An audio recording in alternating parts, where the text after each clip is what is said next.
Hey guys, welcome back to Leave Corporate. I hope everybody's doing okay in quarantine, self isolation, social distancing, whatever it is you want to refer to it as. Um, I realize my mind works in a bunch of crazy ways, right? I put different connections together when there shouldn't really be any connections. I'm like all over the place with my thoughts. So, I haven't read for leisure in a while. I mean, I read all the time. Like, I read blogs, I read articles, I read all kind of different stuff, right? So, like, I'm always reading something, but I haven't read a novel in quite a while, right? There's a novel I bought it since last year, and I read about, I would say about 7/8 of it, which I know is a strange fraction to give. Still, I was saying like 3/4, but it's more than 3/4 I read, so I would say about 7/8. And I just didn't finish it, and it's been so long since I've read it. So I decided to read it over, and it's not even like a small book. It's a pretty big book. It's like well over 700 pages, and it's like tiny, tiny print. So it's a long, long book, right? That I read. So in reading the book now, as I'm reading it and I'm looking at it and I'm reflecting and stuff, I'm thinking to myself, wow, boy, this book really has nothing to do with me in my life, and it doesn't reflect anything of what I'm doing right now. It's just, it's completely outside of the norm for me, right? And like, I don't know how I ended up thinking that all of a sudden, because I've read these pages before and I didn't have that thought process. Then now all of a sudden I'm having this process, right? And I'm thinking, well, this book has really nothing to do with anything of how I who I am as a person or anything that I could relate to. And I have been doing my own writing, and I to me it's good to look at other books, like other published books, to kind of get some feedback of how you should structure your writing, like just to get like a little bit of idea, and if you're describing too much, too little, like what to focus more on. And some of the descriptions that you're seeing, especially with the persons, is like, I can't use these descriptions. It is completely not true. It's not who. It has nothing to do with me. And it's I know you're probably asking, what is this about in relation to corporate life? And it actually has a lot to do with it, because you're fed a lot of images of how things should be, of how things should look. I don't know if you noticed my very uncorporate hairstyle. And I'm actually probably showing my uncorporate hairstyle because for too long they've been telling you to look a certain way and be a certain way. And like, I watch a lot of videos on YouTube, right? Just different things, random things will pop up.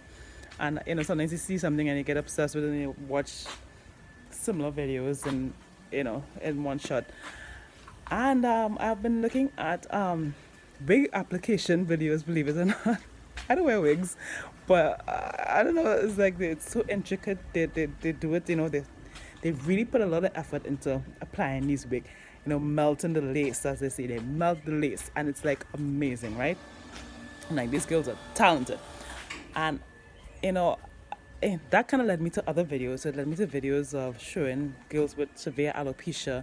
They call it what, traction alopecia, where literally like it, you've been putting so much tension on your natural hair follicles that it completely ripped out from the scalp, and you have bald patches.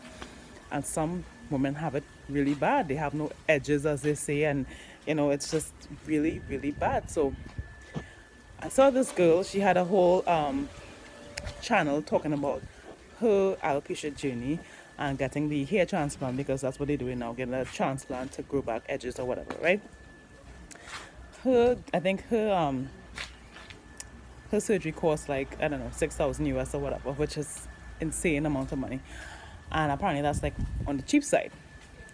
And I was reading through the comments, because I love to read comments and stuff. And it was like, somebody asked in the comments, oh, so how long until you were able to wear wigs again? And I'm like, whoa, you just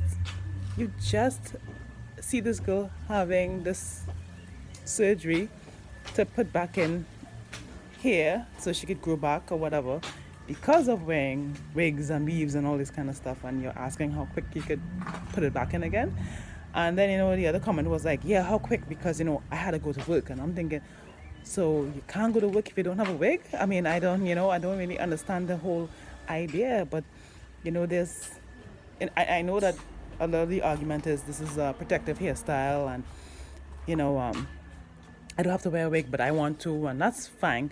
But to me, if it is that you feel like you cannot show who you are naturally with your hair, whatever natural is to you, if it's straightened or whatever, like if you can't show yourself and you feel uncomfortable showing yourself, isn't something wrong with that? Like I don't know if that's I don't know if that's right. I don't know if it's right that you feel like you have to conform to be accepted.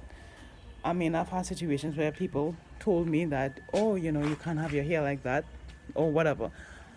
I mean, something to that effect. And I stood firm and I said, I'm not straightening my hair.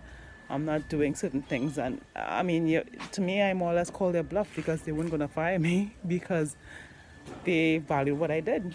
Your hair has nothing to do with what you give to your job. Your hair has nothing to do with your ability to do your job. So what is the focus on that? It makes me think about that. Like, you have so much images played in your head because of what we read, of what we see, the subliminals that are given to us, that we feel we have to conform or look a certain way in order to be accepted. And all that is part of a corporate culture, even if it mightn't be a corporate job necessarily. It is part of the idea of the far reaches of corporate. And I know it's amazing to me that it plays off like this, and you see it more and more as you look at different things. And I would just say, you know what, be yourself, embrace who you are, love yourself, corporate or not. And I really hope that eventually one day we will all be valued, not for what we look like, but for what we bring to the table. So guys, until next time, bye.